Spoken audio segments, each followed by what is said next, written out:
Welcome to the A Plus EdTech podcast. I'm your host, Ashley McBride. And in this episode, I have a conversation with Victor Small. Victor is a teacher from California in the Northern Bay Area. He's on special assignment at Edna Brewer Middle School. He's also a doctoral student for educational leadership with an emphasis in social justice. He's also the co-moderator of the Restorative Justice League. Now, this is a social media group, and actually, I first met Victor in social media. When we met, it was through Ed Camp Voxer, and there was a new group that was just being formed called Restorative Justice. And it's emphasized talking about restorative justice, basically what is it and how could we implement it in our schools. Since then, that group has taken off, and it's now called the Restorative Justice League. It's active on all branches of social media. Thank you so much, Victor, for coming and talking to me today. Sure. So can you tell us, what is restorative justice? Restorative justice, that's the million-dollar question. There's two really good answers to that. For one, it's a system. It's a system of justice. So, like there's the criminal justice system. You do something wrong, you're fined, or you can do time in jail, to serve your debt to society, right? Mm-hmm.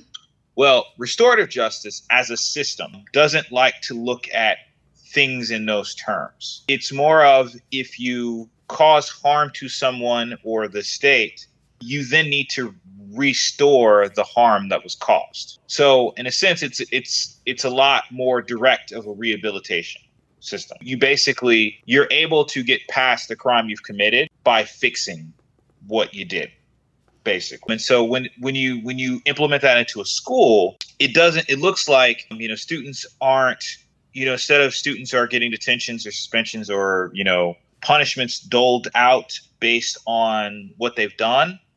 It's more of, you've harmed this person or you've harmed the school in this way, and now you're going to fix it. And that's how you move past it. What is the purpose behind using restorative justice? Well, there's two things. First, it teaches you how to be a good person, really. When you think about it, if you're made to think about life in terms of, whenever I do something wrong, I can try to fix it, or I should try to fix it. It gets you into that habit, and I think that makes you good. That makes you a better person. You're trying to right your wrongs when you commit them. On the other hand, it also, an unintended effect, I guess, or intended effect, depending on who you are. It keeps kids in school a lot more than opting to exclusionary, practices. So rather than kicking the kid out, you're able to keep them in the room. And everyone's able to recognize, hey, you did a bad thing here. You're going to fix it, we're going to work together to fix this. You doing the heavy lifting generally, but we're going to work on how you can fix this, and you'll be able to stay in here, and we can move on with life, really. Okay, so what does that look like in order to keep them in school, as opposed to having them do ISS or OSS or anything like that? How do you make sure that they fix as opposed to punish? Well, you've got to create buy-in for them, of course. You've got to help them want to be there. So that you do that through team building, culture building. You create an atmosphere where students want to be there. They want to belong to it. They want to get to know each other. You have them, you can have classes do challenges. That's what I began the year with. We began the year with challenges. We began the year with team building, letting them get to know each other, letting them build relationships with each other, with myself, so that it's a situation where they don't really want to leave. We're on a level to where kids can level with each other about issues. They can level with me about issues. It's not a situation where there are people in the classroom that the kid doesn't know. You know everyone. You have an idea of what buttons not to push, and you're probably not going to push them because you know what buttons not to push. So that's a big thing there. That'll help keep a lot of things from happening. The other piece to it is, the teacher has to change their mindset in terms of behavior. So what we usually go into a classroom doing is we're looking for, you did this, so I'm going to do this now. Or you did this, so now you get this. With restorative justice, you have to be proactive. So you've got to see where the kids are at now and try to deal with them for where they're at now. And that's going to be a mix some days. I mean, if someone died in a student's life, if someone dies in our life, we're going to get bereavement leave. They're going to have to come to school if their parents make them come to school. Does that make sense? So you might have a situation where a student has been made to come to school and is not ready to be in school. It's not emotionally there. It's not mentally there. Their mind is on something else. Their emotions are something else. And frankly, your class is not going to be the thing that gets them out of it, potentially. That's a possibility. Being able to recognize that is important. How do teachers in this type of environment say that something like you just said happens? Somebody passes away and the student has to go to school because their parents are having them go to school, or any other thing that might have happened at home. How does the teacher get that information to really know that something's going on? Is it student responsibility, parent responsibility, or is it just a cultural thing as to how the school handles that? Well, okay, I'll put it to you like this. I think this is the easiest way for me to say it. I wouldn't say that it's anyone's responsibility, but if you're my friend and someone dies in my life and I feel a friendship with you, I will probably tell you. And if you give students the opportunity to talk about what's going on in their lives in the beginning of the class, you're going to get that. What I did a lot of times every day with my advisory class, especially, and it got to my classes too. I called roll with a question. And generally it's a question that has something to do with them being able to explain something about them. Maybe it's a question about them personally. Maybe it's a question about how they're doing. So it's like something like, could you describe how you're feeling based on a weather pattern? So if you're having a good day or you're happy, you're sunny. If you're not having a good day, you're stormy. And that way the kid doesn't have to explain necessarily right then, that they're in a bad mood or that something necessarily happened to them. But they can give you you can get an indication of where your student is, and you can follow up with them. Hey, I remember, in the circle in the morning, you said you were feeling really stormy. Is everything okay? Should I be worried about you? And then you give a student a chance to say, well, I'm dealing with this. This happened yesterday. This happened, and you can get them help, which is probably a lot more helpful to them and their psyche and your psyche than dealing with the fight of trying to get them to do their work when they're not there. That makes sense. It does make sense. So you talked about building a culture with the students or a community. And what happens when a new kid comes in? Is there some sort of procedure to bringing them into that community? Do you have any experience with something like that? Well, okay, so there's a couple of things that you have to keep in mind when new kids come. Just because the kid is new doesn't mean the kid is new to everyone that's there. It could be that the kid is new to you. When you have a circle to begin with every class, you get a chance to address that. So, you notice that you have new kids. Maybe this circle today, everyone can introduce themselves and tell one thing about themselves. Within this framework, you can ask, students, hey, this person's new. Can you get them up on the procedures? Can you help them understand what's going on in the class? You can do that, and kids will do that. And if they won't do that, they'll tell you someone who probably will, because that's what my classes will do. I'm not. Could you, Rigoberto will do it. Could you ask Rigoberto? Yeah, I'll do it. So when you have a class where the kids get along with each other, bringing someone in is a little bit easier because they can start to explain that culture to them. Here's what we do. This is Mr. Small's class. This is what's expected. This is what we're going to do in the morning. This is what we're going to do here. Let me get you set up with this thing. Let me get you set up with that thing. And then you have someone that's advocating for this new kid just as much as the new kid probably should, but wouldn't know what to advocate for. And that happened all the time. When we were a charter school, we had kids coming and going. Having a student that, then you might even accidentally have created a relationship between those two students. Now you've given this person a friend potentially. So you mentioned something about circles. Can you explain those circles? Are they specific procedures, or is it just everybody get in a circle and talk? I mean, there's like a half a million reasons why you would have a circle in restorative justice. A lot of them are for team building, reasoning, social emotional learning, having important and difficult conversations, talking about behavior, airing out concerns, reflection, learning.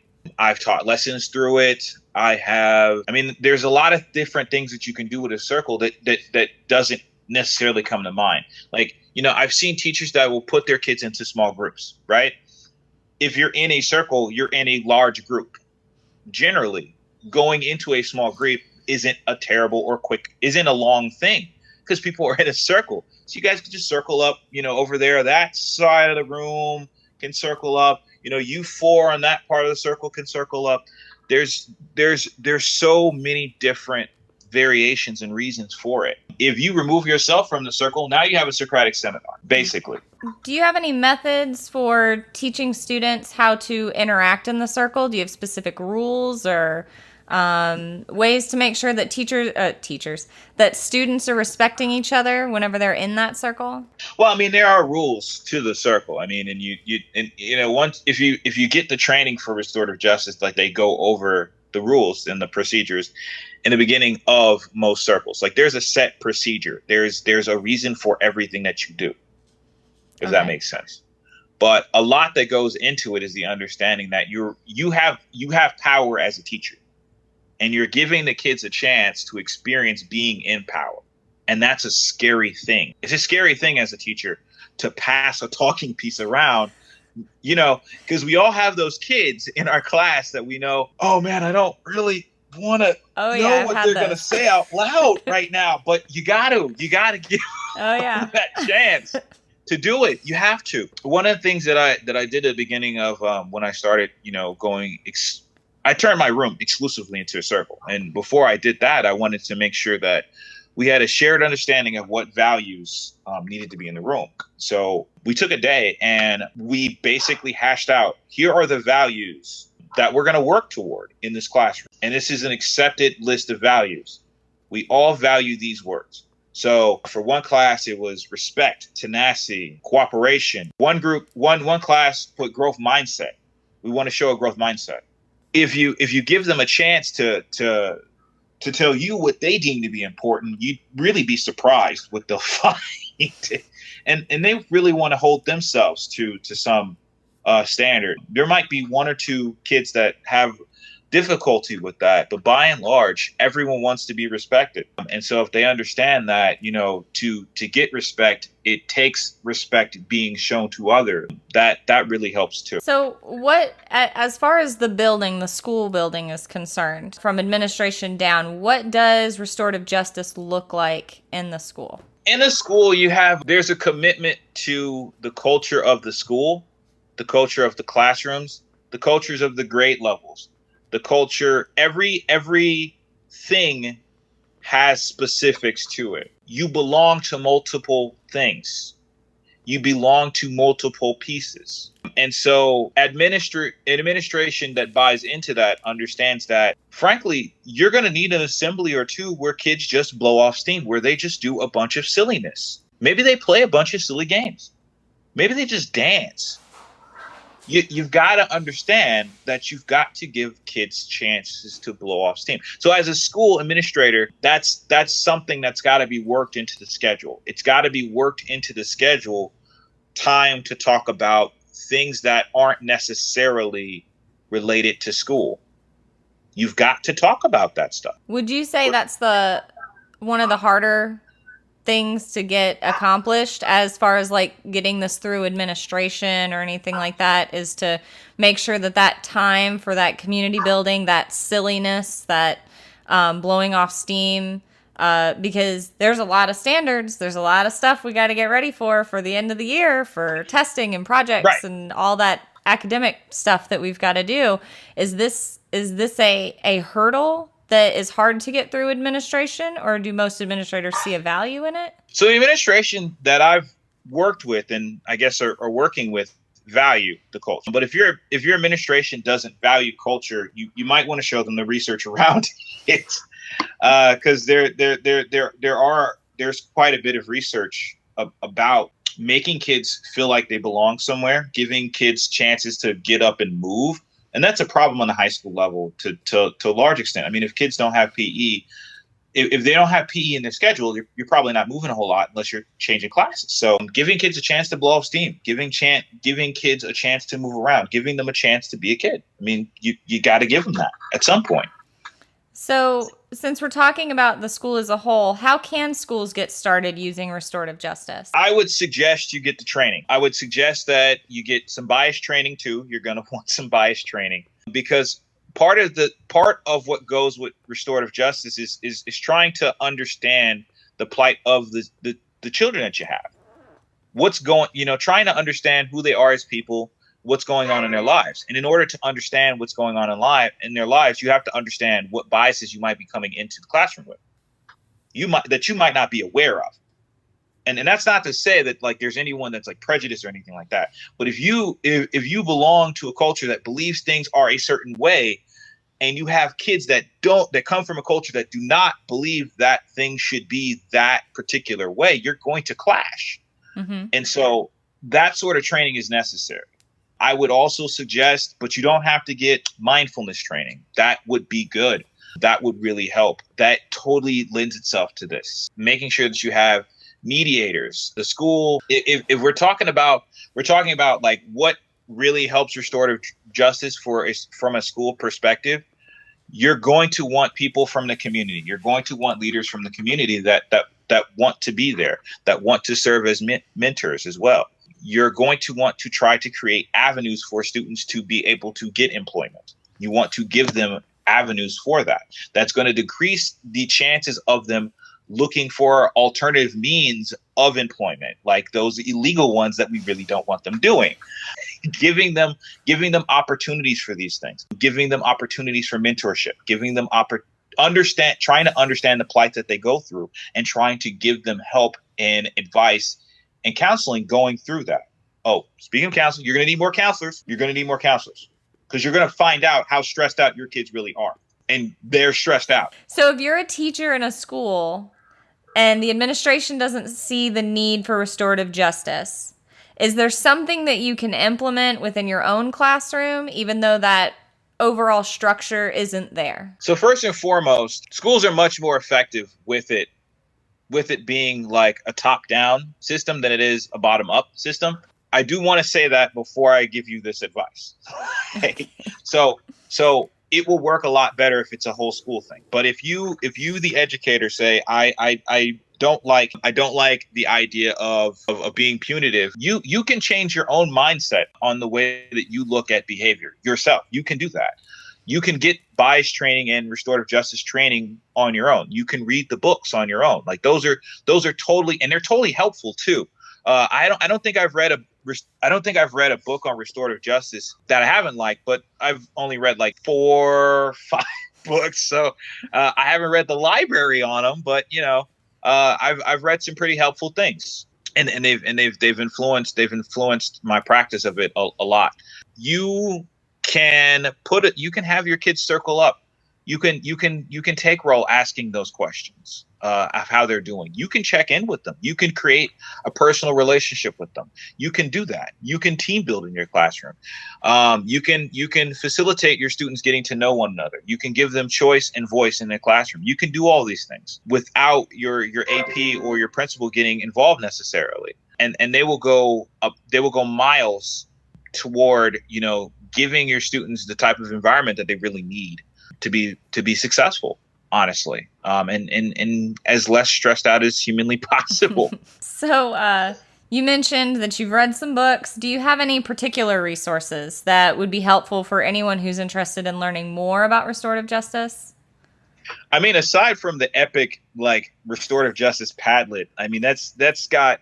I was just looking through that before we were talking, like you and I were talking about it. Like I was just looking through that. The thing's got so much stuff in it. I mean, we've got I found every TED talk that I could find on restorative justice practices. I'm going to start putting in, because I'm doing the research for my doctorate, I'm going to start putting in research from journals about restorative justice in that. So if you still have administrators that do not believe this is a good idea, show them the research, because it's there. I'll link that Padlet, which is great because it'll still be live and added as I'm sure you and others will be adding to it. So I'll put that link on the website with the show notes. Yes. And you know, if you're listening to this and you've got more resources, go there, add it, please. Like, really, sharing is caring. I mean, we want to build our knowledge of restorative justice practices. Like, that doesn't really end so much for us. Part of creating it is to get a better and deeper understanding of how to do this well for our kids. Because the reason why you would do this is because you care about your kids. That those punitive punishments don't really work. So, are there any communities out there for educators that they can join to discuss and learn more about restorative justice? There's the Restorative Justice League. Can you explain that for everybody? Because yeah, okay, I know what Restorative Justice League is, but I don't I don't know that everybody listening. So the Restorative Justice League, Kate Zukowski and I started the Restorative Justice League. And basically what it is it's a group of practitioners and, you know, people aspiring to be practitioners, admin, others that want to learn, that want to know more about it. We talk about best practices. We talk about, you know, what happens with us, you know, we recap our days and things like that. We really try to build a camaraderie and knowledge around implementation of restorative justice practices, what they look like, what they should look like, what do we need to make them better. It's like a daily, ongoing, how do we do this better conversation. And I think, frankly, we should be having these sorts of conversations with a lot of things in regards to education. But there is that. So where is this community housed? Like, what are some of your locations? I know you have a bunch of them, but we got Voxer, we've got the Twitter chat, we have a Facebook page, we have a blog that like has all the links to everything. So that's also helpful too. Yeah, and all of that too will be in the show notes. So no worries. Do you have a scheduled time for that Twitter chat? Sundays at 5 West Coast time, 5 Pacific, 8 on the East. They're in remission for right now. We're gonna start those. Look for those end of August. And what is the hashtag that you use for that? RJ League Chat. Yeah, the hashtag is RJ League Chat. Tolerance.org has some anti-bias stuff. That's a good place. Oakland Unified School District has a ton of things, and they really lead the way with a lot of this work. Definitely. Edutopia has some stuff. There is also the National Association of Community and Restorative Justice. Get involved with them. And plus there are probably some local, before I start naming them off, there are more than likely local groups, because restorative justice is a largely community based thing.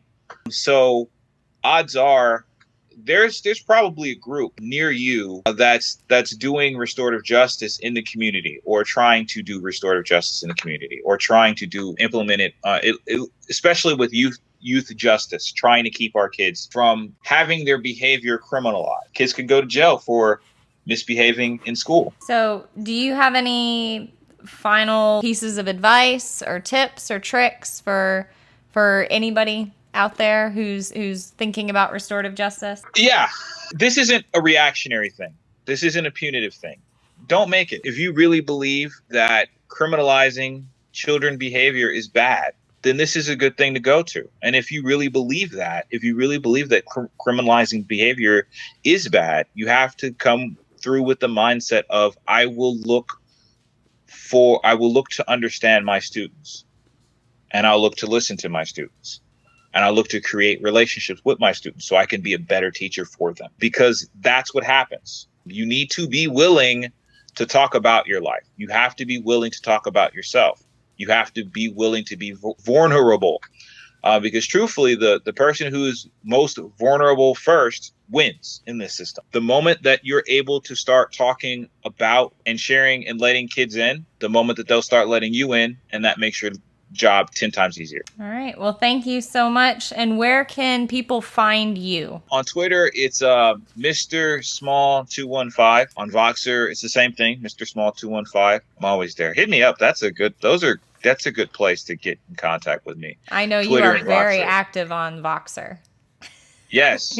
And people tag me and stuff on Twitter all the time that, you know, the Voxer's great. Yes. Voxer's great. It'll go right to me, generally, yeah. Do you have a blog or a website of your own? The blog is mindpizza.com. Well, thank you so very much for taking the time to talk to me. And I really appreciate it. Absolutely. It was fun. I enjoyed it. It was a great time. A big thank you again to Victor. And if you would like to connect with Mr. Small, he is on Twitter at Mr. Small 215. Or you can also catch up with him on his webpage, mindpizza.com. That information can also be found along with other information about restorative justice on the show notes on my website, aplusedtech.com.